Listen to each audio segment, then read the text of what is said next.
and welcome to Coombe Junior School Podcast Episode 3, this time hosted by me, Sarah 5R. B6F, Jack 6R, and Sabir, also in 6R. We will be telling you about the book In the Shadow of the Heroes by Nicholas Bowling. So first up, we would like to talk about the plot.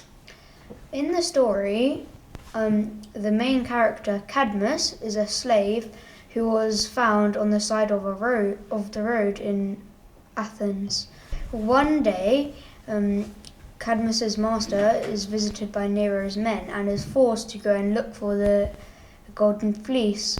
Nero wants the golden fleece for himself so he can live forever and be the long-lasting emperor of Rome. Tullus, who is the master of Cadmus, goes out to find the golden fleece against his will. Cadmus and his friend Tog go to get the golden fleece before Nero, as they don't want him to stay in power. At this point, we want to read you an excerpt from the book. She nodded. Sounds like she's the hero of the story. Sounds like Jason didn't really do anything, apart from sail the ship around. Cadmus thought for a moment. I suppose you could look at it that way. But there's more to the story. They fell in love and she came back to Greece with him. Jason got embarrassed because his wife wasn't quite normal. I know what that feels like. He went off with another woman and abandoned Medea in a country where she wasn't welcome. Bet she didn't stand for that. Absolutely not. To get her revenge, she killed their children. Oh, fair. She yawned again. And the treasure, the fleece. What happened to it? No one really knows. There are lots of different accounts. And now your emperor wants it? The emperor, he corrected. Not my emperor. But yes, he's trying to find where it got to. The fleece has always been a symbol of kingship, of divine power. They said it had healing properties, that it protected its wearer, even made him invulnerable. Sounds good. Cadmus gave a low, humorless laugh. It does, doesn't it? But then all bedtime stories do. So Jack, who was your favourite character? I've got to say Tog because of her just general neutral character. I think that she says what she wants and she says what she knows and not afraid that she's going to offend people. And honestly, she doesn't care if she does. I completely agree because she says exactly what she means and she just doesn't care about what anyone else thinks.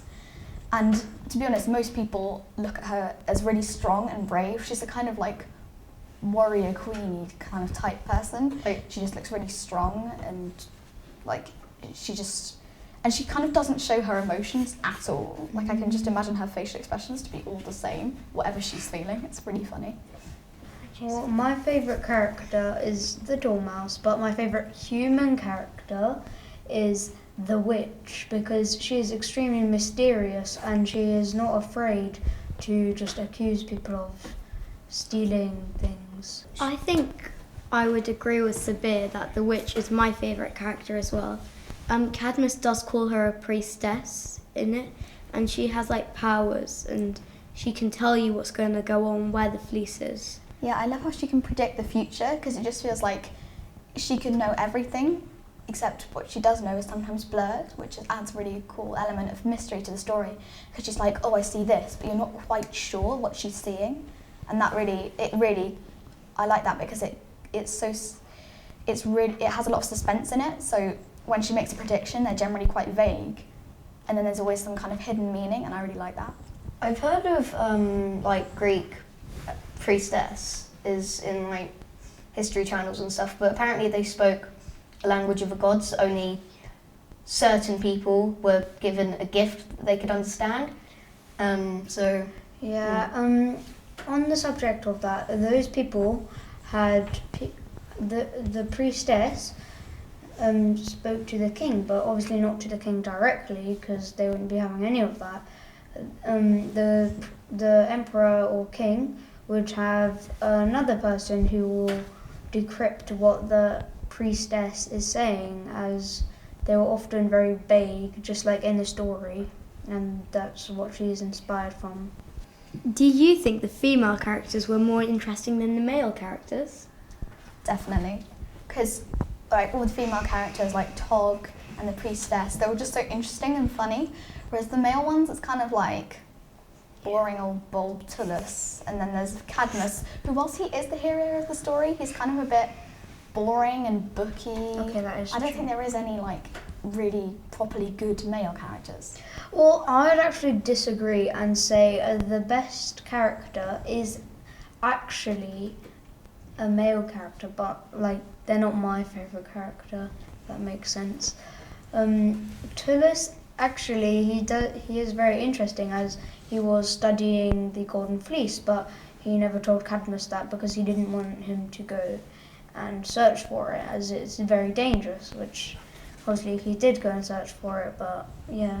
I don't deny that he's interesting, but he's just not as interesting as Tog. Like Tog comes from Britain, Britannia and and everything. she's like the daughter of like a king and queen. Like she's really cool and mysterious. And compared to like, you know, other characters like Tullus, who's just, you know, clever. He knows sort of stuff, but like Tog is kind of just as clever as him, only in a different way. And I find her a lot more interesting. I think I'd agree. Yeah, Well, I would say the only reason you find that interesting is because she is one of the main characters and is focused on a lot more than any of the male characters apart from Cadmus. And some male characters are actually more interesting. Like I'd say, what was his name? Oh, is Theos. it? Okay. We're having a debate where it's either Thoas or Theos. Mm-hmm. I would say it's Thoas. I think it's Thoas as Yeah. well. Yeah, I It looks like agree. it looks I like guess we Thoas. all agree on that then. I think It is a very tricky pronunciation, Just- and this is one of the reasons that the book is mainly for the upper years, like year 5 and 6. I think the male characters are interesting as well as the female, because like you can't really expect much of Tullus, because like he's getting older now. He's not like one of those characters who can just go find the Golden Fleece, run around and do all of that. But then again, like we've said before, Tog's more adventurous. You wouldn't really expect her, because like early on in the book, I think she said she's like one of the youngest but the tallest. Like the one with the most scars, the one who's like had to work in the blacksmith. So this book is set in the ancient Roman Empire. So Sabir, did you enjoy the setting? Well, yes, I do enjoy the setting, as this is before any technology, so when they are looking for the Golden Fleece, they wouldn't have any easy ways to just know, oh, it's over there. And this is also a time when they believed in gods that, like, in the underworld and in the sky, that they go to Mount Olympus, as it is very famous, and the Greeks loved that place, absolutely. They built things there, they built big statues, and that's where they believed the gods were, as it was the highest point in Greece. Yeah, I like how it's set in ancient Rome, because you can just imagine how hot and dry it is. It really adds a kind of like, you can kind of almost feel the sandy heat as you read it. I think it's really cool. So I actually do really like the setting, because I know it's not an ideal place to travel now because of everything going on in the world right now. But the idea of Rome at that time is just really amazing. And also there was, for quite a bit of the story, well, mainly the beginning, it was based in Greece as well. Yeah, that's the We thing. can't forget that. In the Empire, it covers almost all of it. Instead of just Rome, they go to far out islands. That's what makes it even better, yeah. Yeah, they go to Greece. And even some of the Romans believe some of the Greek myths, which I think just shows the relationship between the countries.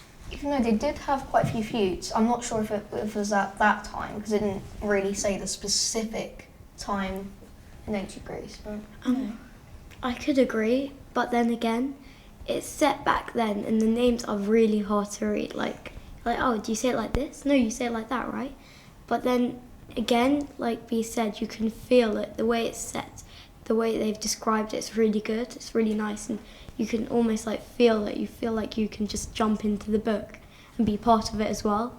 So Jack, do you think the Heroidae were good or bad characters? I was kind of stuck in the middle, because I haven't finished the book completely. But as far as I know, the real ones that took Cadmus and Tog to Britannia, they seemed like they looked really nice, but Thoas, I thought when Cadmus first met Thoas was going to like take him away or something. Yeah. I think I stuff could like that. agree. Yeah.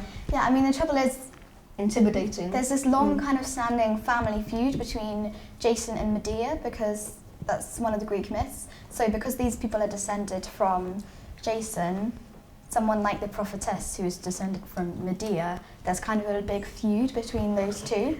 And they're kind of have been quite mean to people who are descended from Medea. So it's I'm kind of in the middle with that one, because they can be quite rude and mean and like demand to have the fleece and stuff. But on the other hand, they did help Cadmus and Tog massively by getting them all the way to Britannica. So I think I'm still in the middle. I would also say that they are actually quite rude, and if they weren't descended from the gods and things, they would not be having all of these blessings. As Thoas is as well as helping Cadmus and Tog, I think he only did it so he could get some of the golden fleece or get a prize.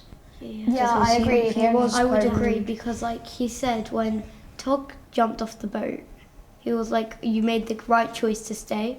If he knew where the fleece was at the beginning, he wouldn't really care. Yeah, I where know. Cadmus had won. The only reason he took them was because he wanted the fleece. Who would you recommend this book to?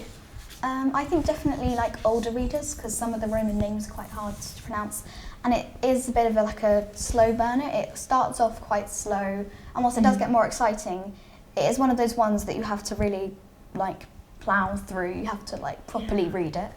Yeah. I think it's quite a heavy read, really. Yeah, and this is also because if you didn't know the Greek legends, like they do explain it briefly, but if you knew them beforehand, it just really makes the book so much better. Yeah, definitely 5-6.